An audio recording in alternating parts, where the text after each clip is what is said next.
Hey, welcome to another edition of Kyle Meredith with. It's the interview series presented by WFPK and WFPK.org, Consequence, and the Consequence Podcast Network. Thanks as always for making your way here and checking out the series. Of course, you know what to do. If you like what you see, what you hear, hit that subscribe button. I put out 3 new interviews every single week, new and every Monday, Wednesday, and Friday. So it's a great way to keep up with your favorite artists and discover some new ones. And today I've got a very special episode. An old friend of mine she has authored a new book in the 33 1/3 series called South African Popular Music. Lior Phillips, hello. Hi, it's such a treat to talk to you. It's such a cool thing to be on this side of things because our little background, you were also parts of the Consequence Podcast Network for a long time with your own series. This must be the place. Yes, this must be the gig. Right. This must be the gig. Yeah. But based off, this must be the place. So a good shout out in retrospect. Yes, I was. And you and I have such similar loves and interests and passion for certain types of music and artists. And that was just such a joy. It's always wonderful to have a comrade in the field. And I feel like your camaraderie at the time that podcasts weren't so huge like they are now was wonderful. Yeah, and then literally everybody got a podcast after that point. So but you're still stands. I mean, you had such great episodes, and those still live out there. And beyond what we're about to talk about today, I encourage everyone to go check out that if they hadn't checked out This Must Be the Gig, because it really is a solid series. Oh, thank you. It's so wonderful. They were just kind of 45 minutes to an hour conversations. One would say going long on really complex and incredibly extraordinary storytelling from artists that you love around the world. Mm-hmm. Well, so the artist we love around the world sort of comes back to what you're doing now, right? Because as I mentioned, 33 1/3, this incredible series that's been around for a while now. You have authored a new one, and it's called South African Popular Music. And we should do the background on you because you come from South Africa. I do. I come all the way from Cape Town, born and bred in Cape Town, and I moved to Chicago a few years ago. So thankfully I haven't. Well, I don't know. Sometimes it's charming, the Chicagoan accent, but I'm glad to know that in my 30s I've kind of retained the South African twang.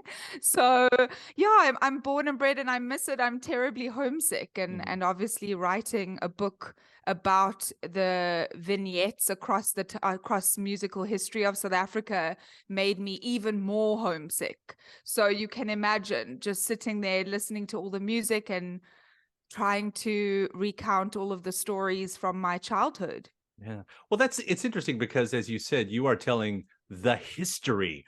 When we talk about the history, I mean, it's pretty vast, but you have done it in a way where there is a through line through this entire book. What was the story you wanted to tell? How did you want to tell it? I've always wondered why there is this ideology surrounding Africa as this singular monolith, this gigantic beast of a place that has no delineation, where it's completely the opposite, right? You know that not only the music and the arts that come from Africa, it's each different country has its own individualism. And I really wanted to focus on the individual because that's kind of how I grew up listening. I wanted to focus on South Africa as this beautiful, rich, culturally progressive now country that, of course, the strictures of apartheid and proto-apartheid before it crushed. And I wanted to make sure that when you're thinking of South Africa and you're thinking of its music, you are educated and you start getting so passionate about these beautiful melodies and lyricism that you will never hear anywhere else in the world unless it's influenced and inspired off. And that happens a lot. And you can hear that in a lot of Western music. So I really wanted to try and let people in on this beautiful country's music, but also really shine a light on these artists who, overcame really dark times. So I wanted a little bit of a balance. Yeah. And that is actually what I took from it, because to tell the story of African music is to tell the political story of Africa, South Africa, within a lot of this. I mean, to read, you know, artist after artist, how much of it is about overcoming a certain oppression that was happening at that time. I mean, you know, I imagine there was also just kids playing in a garage like anywhere else in the world. But in this bigger picture, does that feel like that is the most important part? Is not exactly what I'm trying to say, but sort of that's always sitting in the background one way or the other, I guess it feels like. I mean, it's South Africa in relation to political music, past and present and current and future and all of the above. It is, those strictures sometimes meant that even if it wasn't overtly political, even if moments weren't, that person playing ball out in, you know, in their, by their garage, in their driveway, conveying music of a non-white culture became that protest in and of itself. And isn't that just glorious? It's exactly what it's meant. It's meant to move you. Some people listen to a song and they are involuntary flailing their arms and crying, and or just sitting there in shock. And that music and art is meant to move you. And so as time passed, that movement towards music that more directly addressed politics acted like the fuel to that, if I can say, protest fire, you know, like I like think of Soweto blues. And I think at the time it's impossible to talk about the one and the other. And I know you've spoken before to some of your guests about, can you separate the art from the artist? And I think that, you know, in this regard, some critics, especially when you talk about chapter 11, which I kind of lean heavily on Kwaito and Gom and Amapiano, critics argue that those kind of strains of music now are political as well, even though it seems more of like crafting an escapist reality. It's definitely it's the new world that apartheid no longer has its hold on. Yeah, I was even recently talking to an artist, Victony, who's sort of, you know, he had his blow up moment in the past year or so, and that's it, because he's of a younger generation and grew up in a very different culture, you know, than the few generations before him, but still hearing even from him, like, these sound like pop songs, you know, on one hand, and then you get into the story and it's always there, it's always somehow, you know, in the roots of what he's talking about. That's still impressive. And I think that there's a lack of course, we don't want to focus on the dark times, but political activism isn't dark. It isn't something that should weigh heavily. And when people infuse that into their music, whether you know it or not, because there's so many artists in our lives that, you know, look at Brenda Fassie, an amazing pop star from South Africa who passed away tragically at 39, I think it was. And, you know, she could have been like an Amy Winehouse of her time. Even if it isn't there, in hindsight, in retrospect, without words, it's still going to simmer to the surface, because Black people and people of color in South Africa weren't given the same chance. And in spite of that, look at the music that they were able to make. And the democratization of music making now is so fascinating. And you look at Amapiano stars, you look at Kwaito stars, and they're sharing tools with one another. You don't need oppression in the arts and culture. It doesn't need to bring them down anymore. And it's just so, it was such a joy to get to that level within writing the book, almost like a little bit of a fourth wall. Because you know, you're a listener, and then you put this work into a hobby, and then it becomes a profession. And it was such a beautiful realization for me personally as well, to just come to a reckoning with myself of this music is in my blood. And that's kind of why I wanted to write about it to begin with, because it's intuitive. I didn't need to start off learning at a university about African music. I could just draw from my childhood, but gosh, the things that I learned along the way, Well, and endless. yeah, right. And there are things that we thought we knew, like the song that we, of course, you start early on this with the song that we come to know as "The Lion Sleeps Tonight." Like I always sort of knew that there was much more history there than I was aware of, but getting Solomon Linda and the loss of, what am I looking at, at least $15 million in royalties through their life and career, because that song was just yanked and compromised and turned into something else without the due credit ever going there. And that's just the beginning of That's this just the story. beginning, and I start there. I purposefully start there because it was as shocking to me. I even knew the story, but then researching it more and talking to more journalists and people who were around at that time and artists and musicians, it was impossible not to start like that. It was my chapter one. Kind of like, here I am, let's talk about this. But it was also a frightening way to start because, again, you're telling the story that not a lot of people know. They not a lot of people know the details of.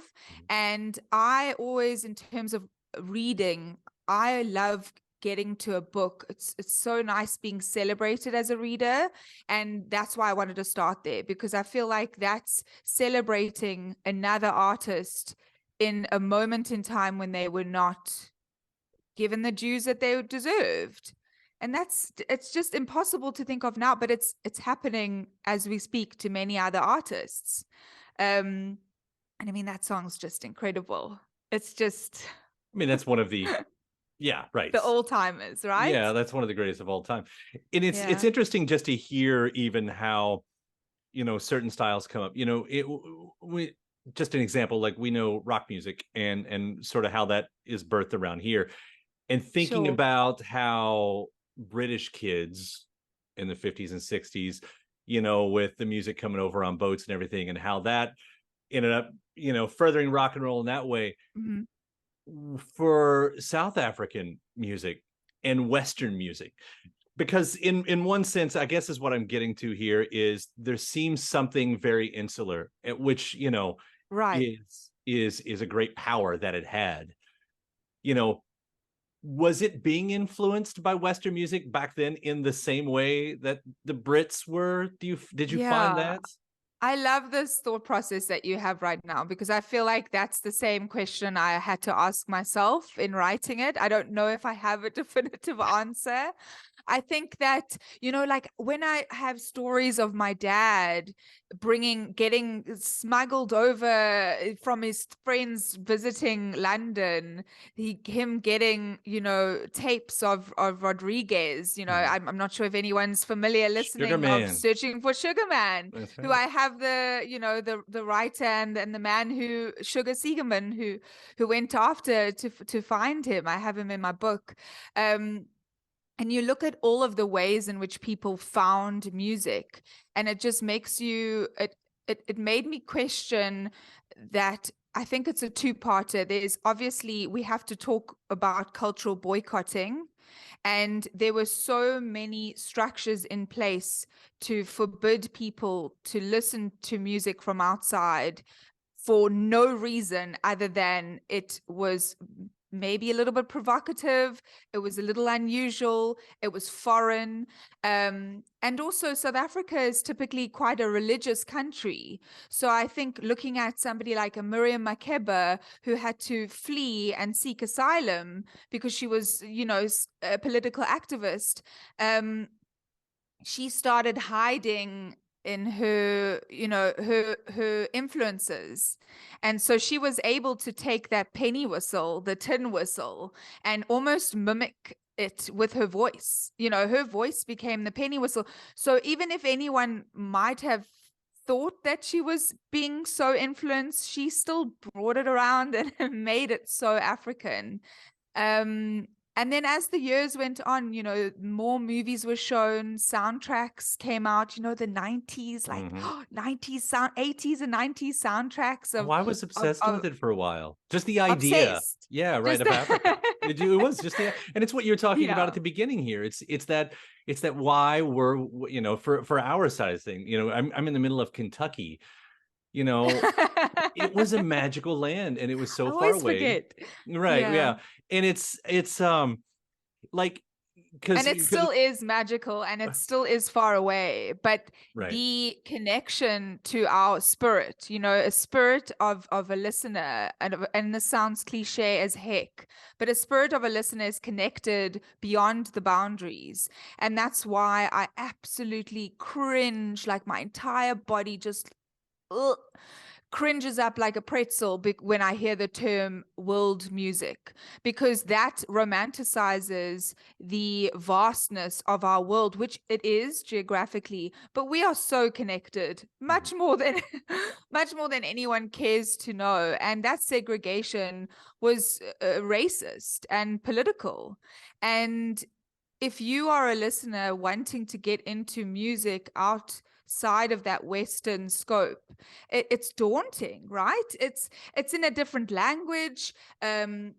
These people grow up in different environments. It's hard to find that connection, but once that music is put on and played, that's the golden carpet, right? You're off. And I think that hesitation by labeling, which it was necessary at the time. I still understand why those genre labels were given, but we can pass them now. We can find whatever we want to find. We can put prioritize our playlists and in any way we want, at any age we want. And I think people did that in South Africa, coming up in the 70s and 80s. They were starting to hear it on the radio. They were starting to hear it in taxi cabs. And that started, this revolution of them thinking, hang on, we don't need to look at Western music. We can just look around, and we've got the talent, we've got the right stories. And is it unusual sometimes for a if somebody's ear isn't tuned to it? Sure, but so is techno. So Right. so is krautrock. Like Right, think about right. all these, and it isn't about training one's ear. It's about just giving it a chance, because it really is so enriching. And I still like to romanticize it. Like, I don't think it's a bad thing. These artists are incredible. um you know Yeah, right. And I think that goes further on. I think what I was getting to as well, because like so much was taken one way, but mm, this time it felt like we in the Western, in America, we took more than we gave. I grew yeah, up in the 80s, and that's talked about in yeah. here because this is the time of Graceland. This is the time of Peter Gabriel and Bono, and eventually Sun City, and what little Steven was doing over there. And Oh, yeah. on one side, I get it, because you find this sound that you've never heard before. And if you're an artist, you're Mhm. always seeking for what excites you. And once you're excited about it, you're like, I have to try this myself. And the words cultural appropriation come out later. And you have to sort of look back on it and go, did Mhm. I? And I say this Yeah, as, not for myself. I've never made the music, but sure. for the people who did, that Mm, had to be a question. And that's a tricky question, right? Because mm. one hand, you're an artist being excited about something new, but you get to go into those details in this book about then what did that mean to the culture? What did Graceland mean to the people that were there and the boycotts that were happening? Like, that seems to me that was a really important, it had to be an important part of the story. It was, in a way. I was like, do I leave this in? Do I take it out? Because a part of me wants to say to you, like, Yes, it absolutely is pivotal. And then a part of me is like, without it, we carried on. So that I think was the most fascinating thing about writing that chapter. I wrote it also all willy-nilly. I kind of started that chapter and then went back because I was getting so opinionated and so like ragey about it. And then I slowed down and I did more research. I spoke to more people and it shifted my perspective. I love Paul Simon. I love everything that he did. But I do believe in cultural boycotting and I don't believe in cultural appropriation. And who sets the limitations for that artist? You know, are they right in doing this because they are curious? Sure, we applaud curiosity, but are the limitations and the dimensions for him bringing aboard those South African artists and going there at a time when he shouldn't have, it's so iffy. It's a line drawn by the person doing the action, and that always makes you question, where was everybody else in that sense? But if you talk to any musician now who was a part of that session, they are only too proud and joyful and appreciative for that time. They were paid well. They couldn't imagine their lives without that experience of Graceland. Yeah. So then you get stuck right back in, oh, am I meant to look at this in a, so it's hard to look at anything with a lens that feels clear nowadays. But I know that when you look at the artists needing the rights that they deserve and getting the financial respect, I think that anything will work if you can start at that point. And I do believe that a part of him was really naive, but it would not fly in this world that we live in. Thank God it wouldn't fly. We have much more consequences that we can look at historically now. And I'm not sad it happened, but I definitely feel like, why then? Why then? Why did it happen then? Yeah. There is a fun turnaround that eventually, as we talk about, because another one of those artists that you get to touch on are the Talking Heads and David Byrne. Yes. And the Talking Heads happen, and then you can tell that they are definitely themselves influenced by African music. And then eventually, Angelique Kidjo covers the Talking Heads. Oh, right. We love her. Oh my gosh, yeah. So there ended up being this, what's the word, reciprocation, circuital thing that eventually happens. Like I feel like there's, at least artistically speaking, and I am probably dodging the political parts of this on this specific question, but yes. but eventually, artistically speaking, there's a bit of a happy ending. Absolutely. I mean, I love that you mentioned Angelique, because what a force. If anyone listening has not heard her, which I think is impossible at this point, it's any album in any sequence is your gateway.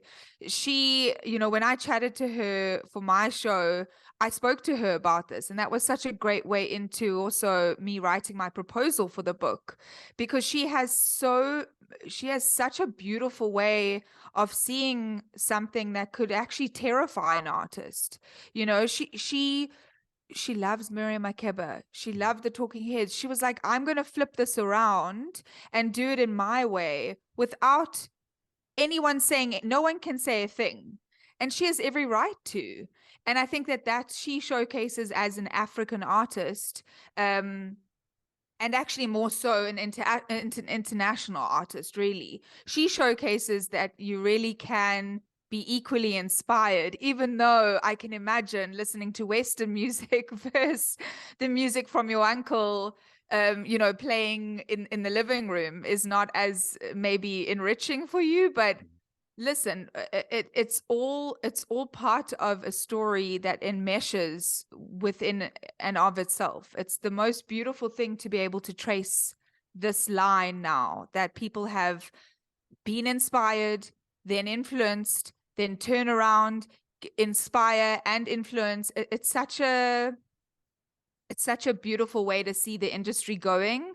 And South Africa does live in isolation sometimes because it's such a small industry, and geographically it is so far for artists from America and the UK to travel there without making it this big thing. And I think a person like Angelique just knew exactly what she was doing with that, Yeah. She's just really, and David also, just a wonderful, the most zen soul. Somebody asked me at a book talk the other day, who would you want to read this book of yours? And I think the first person, I was like, I imagine David on his bicycle riding around the city and grabbing a copy. But and he was so game to talk to me about this book. He doesn't shy away from any political conversation because he knows what he did with that music. He knows how far he took that inspiration. Yeah. And I love that. Yeah. And now we get to see things like, it seems like they are trying. What I'm doing is I'm backing up to, the atrocities from the very beginning when we're talking about Solomon Linda and The Lion Sleeps and all of that. But now we have the new versions of the Lion King soundtrack, and we have the Black Panther soundtrack. And these could have been much like, not knocking Elton John's great music in the 90s, but they're saying we can't do that with these soundtracks anymore. And that seems like the biggest positive step to me in the story that I think you're telling. Yeah, I love that observation. I think it's beautiful how your mind is thinking now. And especially that's exactly how I wanted people to think when they were reading the book. I think everything happening now is the consequence of people taking action and speaking up, that artists have to be remunerated, artists have to be respected, and I don't think that is we are not in all roses, this bed of roses right now. I still think there are so many issues happening right now, but at least representation is being much more thoughtful. I did a piece many years ago where I got to talk to like an Alan Menken, about all of these compositions for these Disney movies.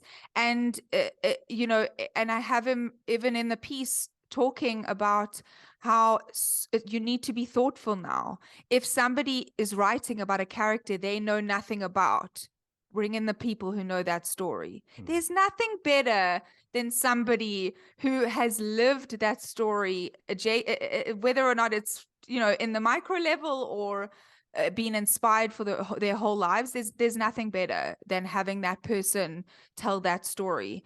And I think with the Black Panther and just like for my experience, seeing Koza like on the screen and like hearing it, I mean, I don't know if that would have happened many years ago. I don't know if that language would have been researched well enough, respected. Now we need to be much more thoughtful in, right, we are all human. No thought is original. Is it? I don't know. You tell me. It's not. It's not, right? And but in having said that, I do think that there's a way that we can really give props to our past and give space for the people that deserve it. There's space for everybody.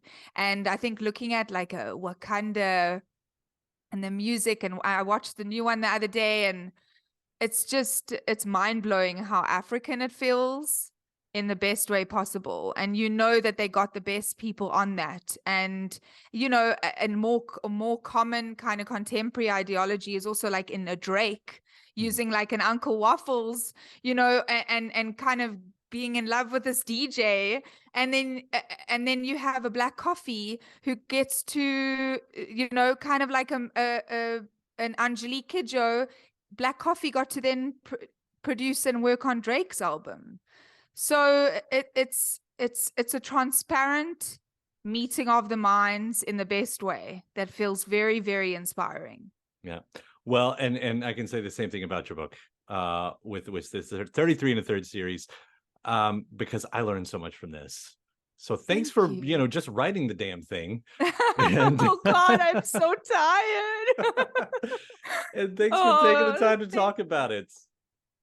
Such a pleasure. You are amazing. And this is such a treat that you are such a fan, and so am I. And just to be able to get this book out there in the world, if anyone is wondering where to get into this music, if you don't feel like reading or if you feel like listening, I've made a playlist on Spotify. You can listen to this playlist. Kyle can post about it as well. And that's your gateway. Get in and then stay there. Swim, sleep, lie down. Yeah, I'll definitely include the link in the playlist. Lior, thank you so much. It's been so great having you here. I know. Thank you so much. And thanks to my guest. Also, thanks to you for checking out the episode in the series. Before you get out of here, hit that subscribe button. Again, you get 3 brand new interviews every single week. New one every Monday, Wednesday, and Friday at right here on YouTube, or of course anywhere in podcast land, including iTunes, Apple Podcasts, Spotify, Podchaser, NPR, or WFPK.org as well. A great way to keep up with your favorite artists and discover new ones as well. Then after that, actually head over to WFPK.org. That's where I do a show Monday through Friday, 6 p.m. Eastern. It's an hour full of song premieres, music news, anniversary spins, bonus interviews, Monday through Friday, 6 p.m. Eastern at WFPK.org. Consequence has your music and film news. You can also find me on the social media spots, Facebook, Instagram, mostly on Twitter. All 3 of them, the address is at Kyle Meredith. Do hope you like and follow along. That does it for another edition. I'm Kyle Meredith. I'll see you next time.